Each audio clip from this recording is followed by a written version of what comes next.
right. Hey, Chris here from DreamCarXchange. Sean, you'll see is I think we're a little further than 6 feet apart here, but practicing our social distancing here.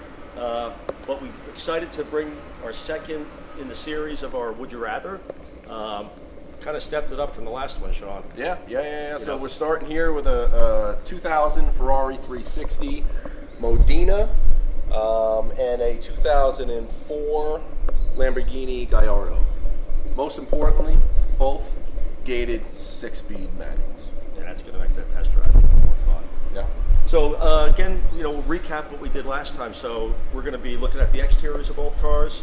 We're going to take a look at the inside, the interiors, really for a comparison perspective. Sean and I will kind of give our feedback on each, and then we're going to take them for the all-important test drive. Yeah, so this time we won't be in the car together like we were last time, but we'll take separate drives and we'll include them, and then we'll circle back here at the end, talk through what we liked about each one and others that we liked about different things of each one, and then we'll get back to the all-important question of would you rather? Yeah, I think it's going to be another tough decision. Yeah. All right, so here we're starting with the 360, right? So quintessential Ferrari mid-engine car, right? Rosa Corsa, the most famous Ferrari color over tan hides. So it's pretty classic Ferrari combo here. So again, this was a big departure from the previous model, right? Which was the 355, right? No longer pop-up headlights, just more rounded kind of a look to it. It also, to me, looks, and I don't know if it physically is, but it looks bigger. Than what the 355. This was probably the first car that I can remember that actually really featured the engine like it is here, and even comparing it to, say, some of the later cars like the R8s, and they became an option on the Gallardos. Yep. To me, it's a big difference between just having like kind of a flat cutout, exactly, a flat panel versus it just looks like so much more of a display piece. It just looks awesome. And with the red, it just pops. It just totally pops. One thing I got to say is now this car is, the design of this car is now 21 years old, right? And I have to say that I think it's aged pretty well, especially when I look at it compared to, say, like a 430, right? Because to me, this I think is aging a little bit better than what the 430 is. And I like 5 years ago, I didn't feel that way. Yep. No, I agree. I mean, you mentioned the headlights before. Big departure from the pop-ups. For me, when you compare the two cars, when we get over to the Gallardo, I think you're going to notice that. I mean, 4 years difference in these two models, but the non-pop-ups, I think that's the one thing. I mean, the silhouette, the lines, that still just looks great still. Yeah. Headlights might be the one thing that looks a little aged on this car. And whenever I see them, it reminds me of a C6 vet. Yeah, exactly. Exactly. That's what it looks like. So that's the one demerit I'll give it. Yeah, I would totally agree. Yeah, and just to finish off things, I think from a exterior perspective, I always loved that. Just that look of the dual pipes on each side sticking out, and this one particularly has a tubby muffler to it, but that just. And it's authentic, it's attached to it. Like so many cars today, they're not attached to it anymore. Yep. They're like fake, and actually on the Gallardo, they're not attached, which kind of bugs me. Yep. But that is just perfect. Perfect. 3.6 V8. Yep. Just under 400 horsepower. Yeah, it was around 400 horsepower. Actually, I think they were at 400 horsepower. This one probably a little bit more because this car has it was a common problem on these with the headers cracking.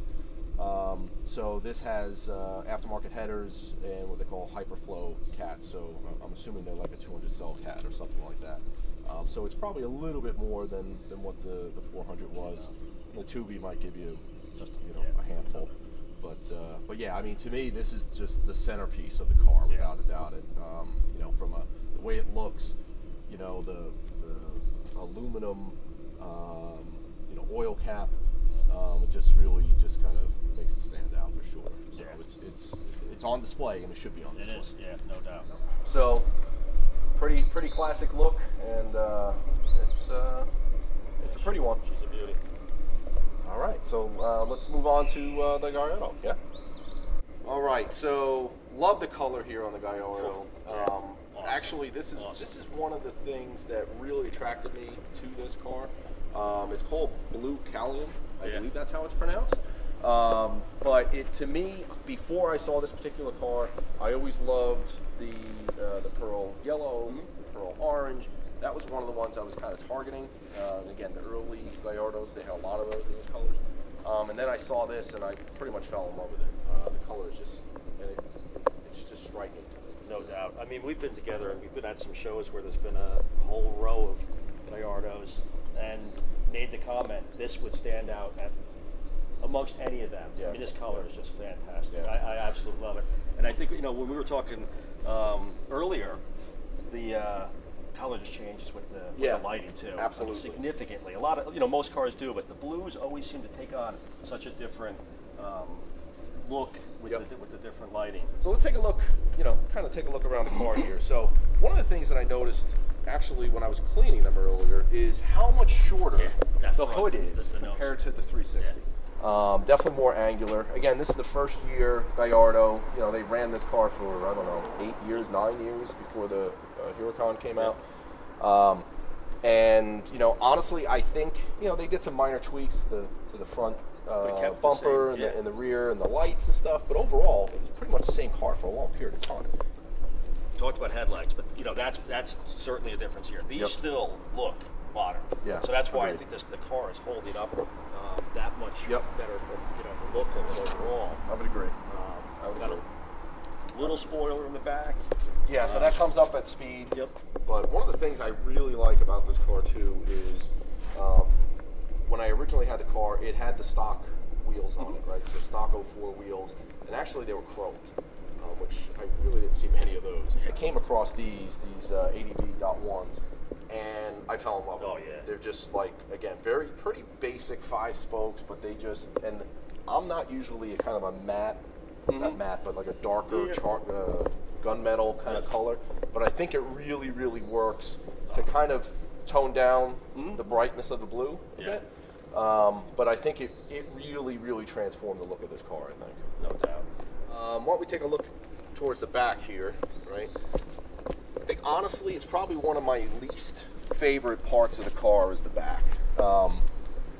It's just, it's there. There's nothing necessarily wrong with it, but it's just not very, very exciting to me. But, I love the look. I do like the look of the exhaust pipes, but like I said, they're kind of fake, which I don't like.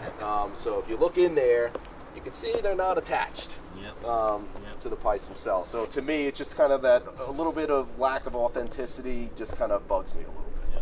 This has got aftermarket exhaust as well. That's correct, and you'll hear that later. I mean, we're so this has a 5-speed X pipe to it that really transformed the sound of it. So, to me, when I first got this car, the 04, 05s, they sounded like a American V8, and it just didn't fit the look of the car nor the drive of the car. So I was looking for something that kind of had that Italian kind of shriek to it. The higher RPMs on this with and that exhaust is just incredible. It fits the bill, so we'll hear that later. So. But overall, again, kind of that wedge shape. I think it's held up really, really well. I mean, this car is only 16 years old, but I think it's held up really, really well. And most people probably would not think this is a 6-year-old. No, totally see it. I mean, such a difference from windows. Obviously, you still get the nice curve right from the nose, but just a beauty. Yeah, I don't think anybody would ever think this car is 16 years old.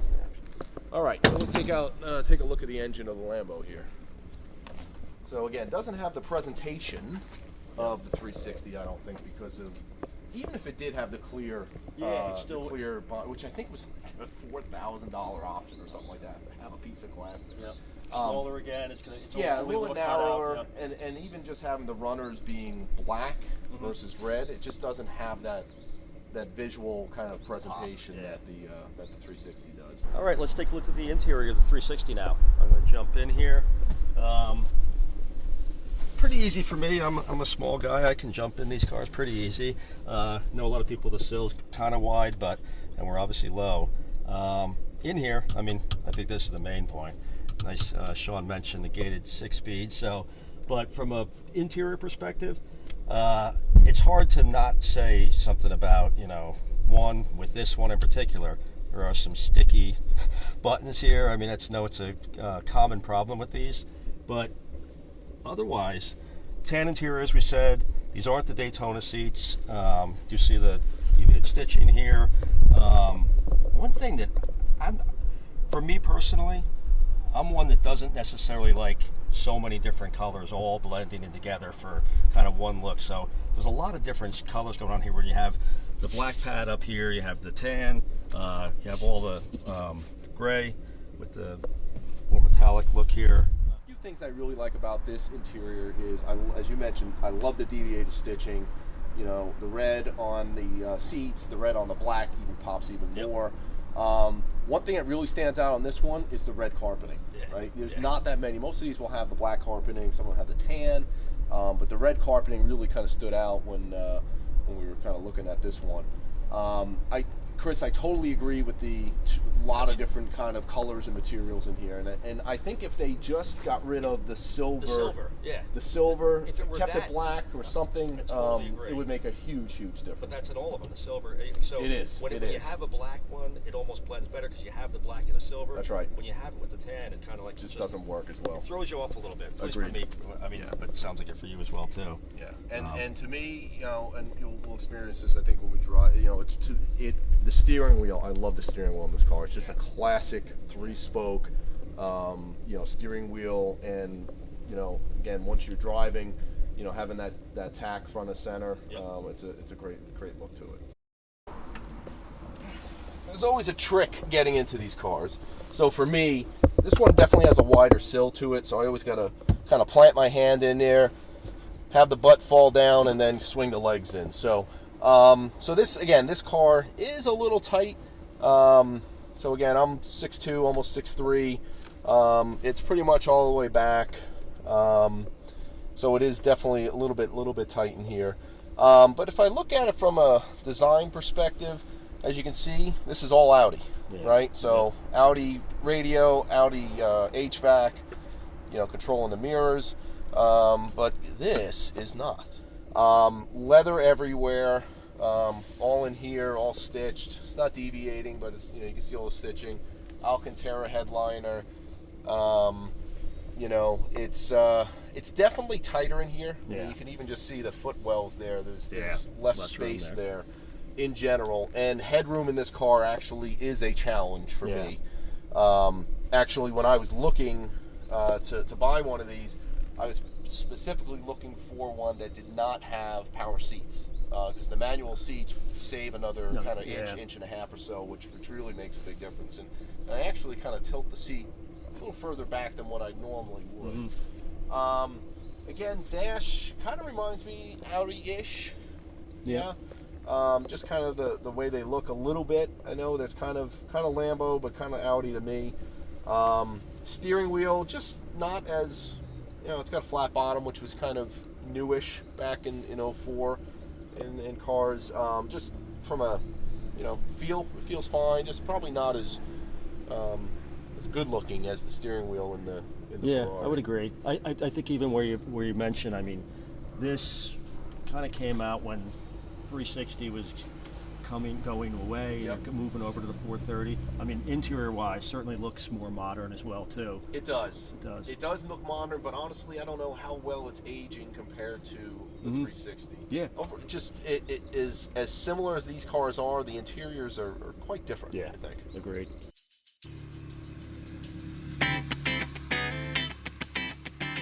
All right, so here we're test driving the Ferrari. I gotta say, the first time I ever drove one of these, I was a little afraid of that gated shifter. It looks a little intimidating. I've never used one before. But surprisingly, it's super smooth. It's almost as if the shifter's being pulled into the next gear for you. It's a lot different experience than I ever thought it would be. I actually really enjoy it now in comparison. These seats, I know I'll get back into the Lambo at some point, but these seats really hug me nicely. I think Sean feels like he's got a little more room in this cabinet altogether. But when I think about the bolsters of these seats, just really hug me really nicely. Very comfortable driving position. I'm taking a few bumps here. I gotta tell you, this car does not feel 20 years old. You know, obviously, handling perspective, but even just how easy it takes some of these bumps. I mean, for how well it handles, usually you get a much rougher ride than you get in this car. Obviously, a lot of difference in torque and horsepower altogether with the two cars. Torque perspective, you know, you really start to feel it once it gets up into the RPMs a little more. You know, right now, 3,500, super responsive in third gear.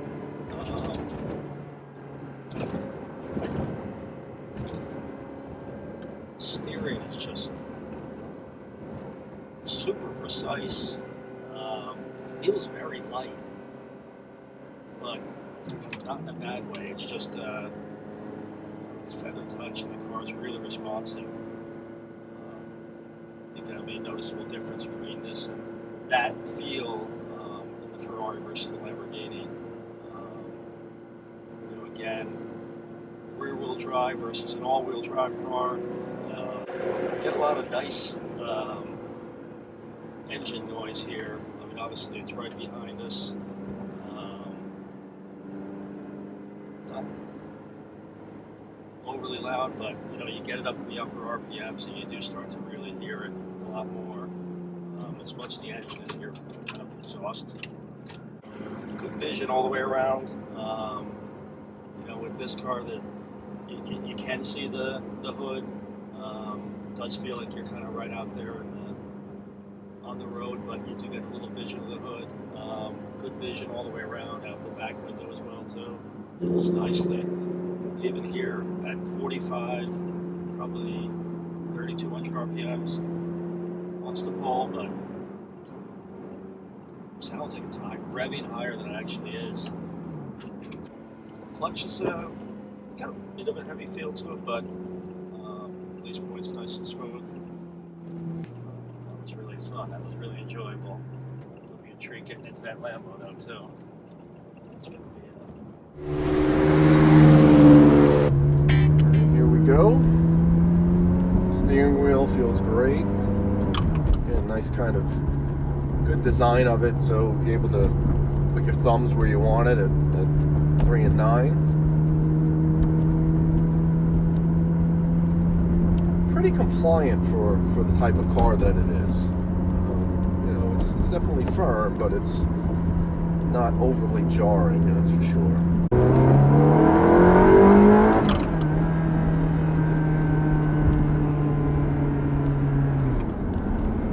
So as you can see, sounds pretty good. Definitely hear the engine itself. You can kind of hear the mechanics of the engine behind your ear here, which is kind of interesting. Not just exhaust, not just intake, but you hear actually the mechanics going, which is pretty cool.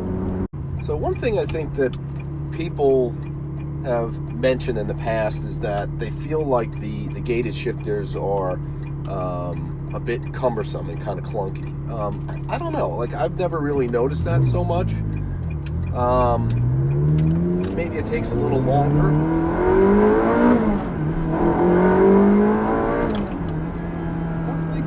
Definitely gets up and goes. Again, pretty short first, second gears, but definitely a higher revving car, right? So 8,500 RPM red line. You know, right now it's at 3,000 RPMs, and it actually sounds like it's, you know, if you just kind of listen to it, it kind of actually sounds like it's even higher than that. But this is kind of a normal cruising speed for this car. going over some bumps and pothole fill-ins and stuff. You can feel it, but it's not overly jarring whatsoever. So again, right now, you know, we're doing just about 50, and we're in fifth gear. So again, definitely on the higher revving kind of range of cars. Feels good. Steering's pretty light. Definitely pretty light. Downshift to fourth.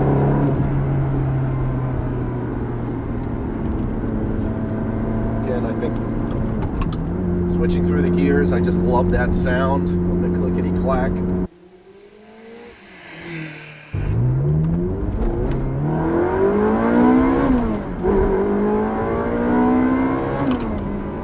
So, definitely just loves to pull to that red line. And it sounds good getting there. And it's actually pretty loud in here once you kind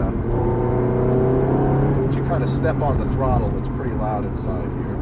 But it all sounds good. Again, comfort-wise, seats pretty comfortable.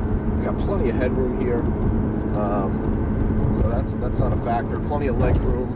You know, there's an open space here in front of the gear shift, below the HVAC and the radio, where actually my knee on other cars a lot of times would rub against, but here it's actually open. So the seating position, all that is pretty comfortable.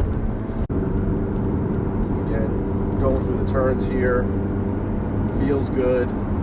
Again, obviously on public roads and things, you're not pushing it near the limits of these cars.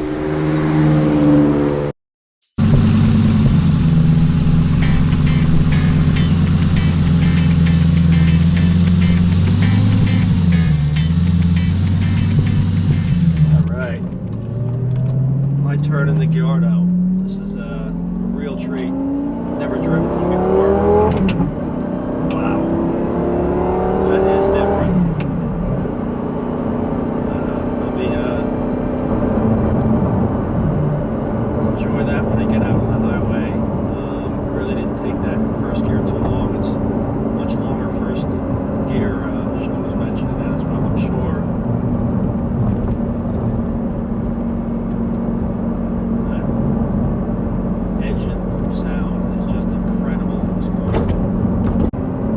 Overall, I mean, first impressions, feels a little heavier, a little bigger than doesn't feel as nimble maybe as the 360. Got great grip.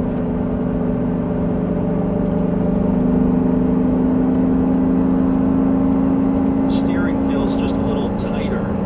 It's got a little, maybe it feels like a little slower response, but it's almost as if the 360's got a looser feel to the steer, and then not in a bad way. I know this is all-wheel drive, so that's got a little bit of a different feel.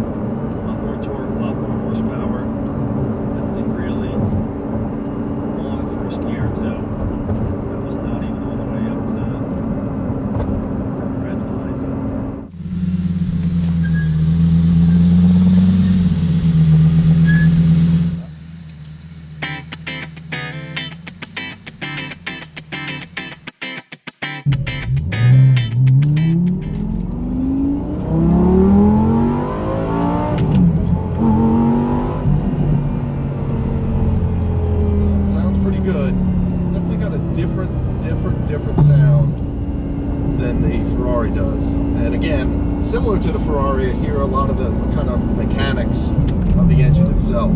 So I have to say it's not as compliant as the Ferrari is. You can kind of feel the bumps certainly a lot more in this car. So that's the one thing here is the kind of seating position and just the slope of the windshield here. I gotta look forward a little bit in order to see the traffic lights. So.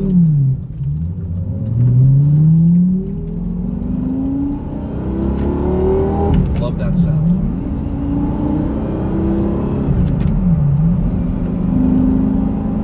Now the shifter, I think they kind of feel similar. I feel the Ferrari feels a little bit lighter of a touch needed in this one. A little different feel to it. Steering's a little heavier, I think. The clutch feels a little bit lighter, but the steering and the shifter feels a little heavier, which is kind of an interesting dynamic between the two. Again, definitely bumpier.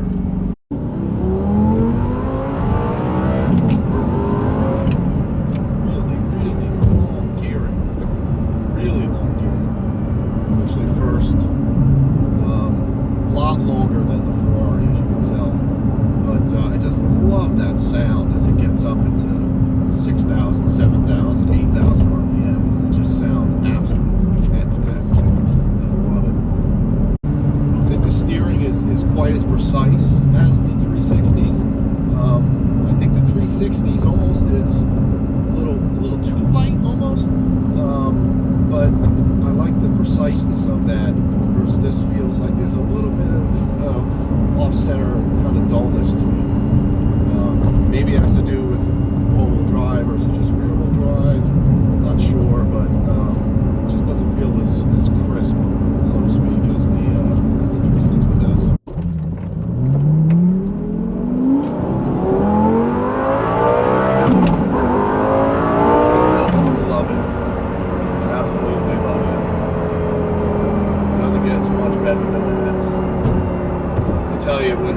Difference between the stock exhaust and having the Fab Speed X pipe on, this is night and day. Definitely a wise investment.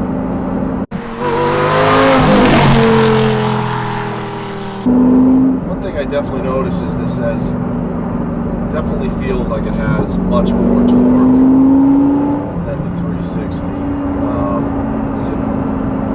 It's definitely pulling at the lower RPMs. Much more than what the 360 did, that's for sure. So I think that the difference between having the 5-liter V10 and the 3.6-liter V8 is paying dividends in the torque department, which I know there's a significant difference between them, but you can certainly feel it, see the pants.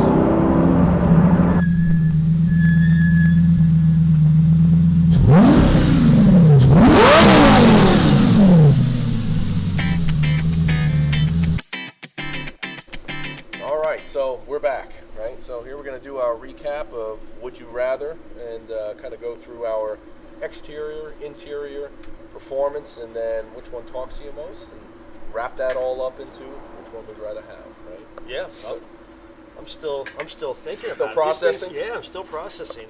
I think I give a slight edge on the exterior to the Gallardo. Okay. And I think it's a lot to do with these two cars in particular. I mean, this is the classic Ferrari, red with tan interior, but the color of this car, the look of this car altogether is probably what puts it over. Okay. I think I like the lines of this car slightly better at times, and there's aspects of it that I like better. Clear, like the rear end better. Yeah. But yeah, I think it's a slight edge to the Gallardo. Okay. Yeah, I'm definitely on the Gallardo as well. I think for me it's more than a slight edge. Mm-hmm. I think. Again, I love the color. This particular car, I love the wheels. I think it just has a great stance to it. Just that overall kind of wedge, it just seems, I don't know, it just kind of... Super aggressive, too. Aggressive looking, the stance itself is much different, too. I would agree. When you think about bring the wheels in, bring the tire width in, everything. So it definitely has a more aggressive stance to it. Yeah, and so it's Lambo for me. Yeah. I think I like the interior here for the Ferrari better. Okay. All right. And it was a partly in the ride too. For me, the bolsters were better for the ride. For me, I felt you're a little bigger, so obviously that gives you a little more room in here. But I don't want to speak for you. But I felt a little. Yeah, it no. hugs me a little better for the ride too. Yeah, no, I agree. I have to go with the 360 on the interior as well. But I'll kind of divide it up into two things. So I think I like the aesthetics of this interior better. I think it just kind of works better, even though there's a little bit of Audi-esque into it. But I think just from a space perspective, seats definitely more comfortable in that car. Yeah. Again, love the steering wheel in that car. You know, overall. So to me, just, you know, I think it's, and I can see out of it a lot better. It's one of the things that I, you know, noticing when I came, you know, you come up to traffic lights in this car, I need to kind of scooch up to actually see the traffic I had light. good sight lines out of that, which I was surprised. You know, with the super aggressive nose and the short nose, it's as if you're, for me, it's as if I'm on the road. Absolutely. That V10's just pushing me along, you know. And the view out the back I thought was much better too. It's actually surprisingly decent. Yeah. You know, but for me, I'm able to see a lot more out of this car than this car. Yeah. So 360 on them. There's no real comparison here with the performance. You know, it's significant enough to me, and I think that's where the disadvantage here is. They're at the tail end of the 360. You move into the 430, which is going to compete much better with the Lambo here. Totally agree. So it's that one's almost a no-brainer. The performance was just, you know, clearly with the Lamborghini. Yeah, I mean, to me, it's a few different things, right? So we were talking a little bit off camera. The steering in that car is so direct. It's so direct. It's almost too direct, almost to a point. I think I mentioned in my test drive, it's as if your hands are on the wheels. You know, it's so instant and it's so light, and it's just you know. So it's super light in that car. The clutch, I think, is heavier in that car. But the steering and the shifter feels heavier in this car to me. So you know, but you know, this car has so much more torque than this one. Whereas, you know, you really don't need to get up in the revs, but when you do, it really, really, really pulls. This one pulls, but it just keeps on, just like, you know, going over 8,000. This one red line's like 8,200. This one's 85. They like to pull, and but to me, one of the biggest things for me about kind of the experience of these cars is the sound. Yeah. Right. And as good as the Ferrari sounds, there's nothing like when this thing gets to 6,000, 7,000 RPMs. It just really starts to just howl. It just sounds good.